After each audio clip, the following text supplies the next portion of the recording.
Քիմիաթերապիայից հետո քաղցկեղի բջիջները թաքնվում են օրգանիզմի տարբեր հյուսվածքներում։ Արտաքին որոշ ազդակներից հիվանդությունը կարող է կրկնվել կամ տարածվել։ Օրինակ, կրծքագեղձի քաղցկեղն ունենում է մետաստազ դեպի ոսկրածուց։ Չարորակ ուռուցքի բջիջների տարածման պատճառները, դրանց կանխարգելման եղանակներն ուսումնասիրում են մայր բուհի կենսաբանները։ Կոչվում է դա քնած վիճակ, dormant state, եւ այդ բջիջները պահպանվելով այնտեղ, անգամ բուժումից հետո դրանք կարող են վերադառնալ եւ պատճառ դառնալ հիվանդության վերադարձի։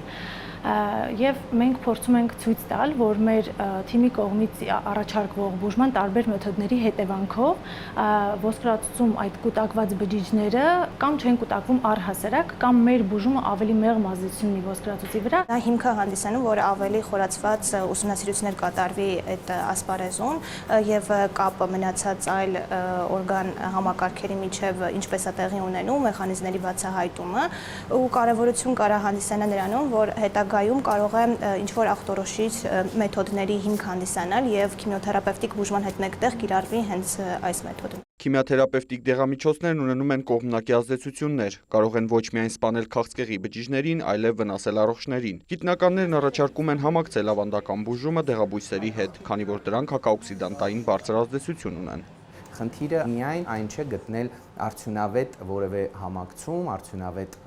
միացություն, այլ նաև գտնել հիմնարար այնպիսի օղակներ քաղցկեղի ընթացքում, քաղցկեղի զարգացման ընթացքում, որոնց հետ մենք կարող ենք, այսպես ասած, ապագայում ավելի ճիշտ, ավելի արդյունավետ բուժական, ավելի արդյունավետ ազդեցիկ ճանապարհներ գտնել։ Առաջին փուլում գիտաշխատողները հետազոտում են մարդու քաղցկեղային բջիջները, որից հետո կրծքագեղձի քաղցկեղ կհարուցեն առնետների վրա։ Կկիրառեն բուժման իրենց մեթոդը, հասկանալու բուսական միացությունների ազդեցությունը մետաստազների վրա։ Որից հետո փորձում ենք դա պրոյեկցենք արդեն օրգանիզմի ներսում, այսինքն առնետների օրինակով in vivo, հա, դա, այսինքն օրգանիզմի ներսում փորձել հասկանալ, թե ինչպես են մեր կողմից առաջարկված կոմպոնենտները ազդում ներբջջային տարբեր սպիտակուցների, արտաբջջային տարբեր սպիտակուցների։ Կենսաբանները հետազոտություններն իրականացնում են ժամանակակից սարքերով։ Իդեպ ոսկրածուծի բջջային ազդանշանային համակարգերի կարգավորման դերը կրծքագեղձի քաղցկեղի զարգացման եւ կանխարգելման գործընթացներում նախագիծը ֆինանսավորել է Բարձրագույն կրթության եւ գիտության կոմիտեն։ Արամ Մարանդյան, Ռոմիկ Խաչատրյան, լուրեր։